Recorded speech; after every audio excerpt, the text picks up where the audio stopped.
Dans l'actualité de ce mercredi également, ce nouveau pic de pollution à Paris aujourd'hui. Vous l'avez peut-être remarqué, le parking résidentiel d'ailleurs sera gratuit dans la capitale toute la journée. Betsabé, vous nous en dites plus. Oui, alors la qualité de l'air dans l'agglomération parisienne, mauvais avec cet indice de 8 sur 10, signifiant que l'air est très bon, 10 très mauvais. Alors même constat au nord, Nord-Pas-de-Calais, Picardie, Amiens notamment, Creil, Chauny, Saint-Quentin obtiennent un indice de qualité de l'air de 9 sur 10. Alors pourquoi cette pollution?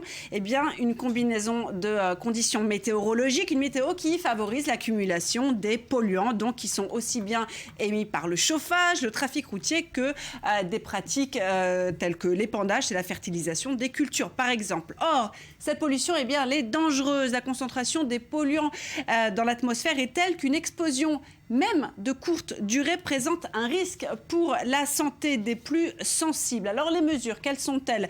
La mise en place de la circulation alternée n'est pour le moment pas envisagée, mais le stationnement résidentiel est gratuit, comme vous l'avez dit.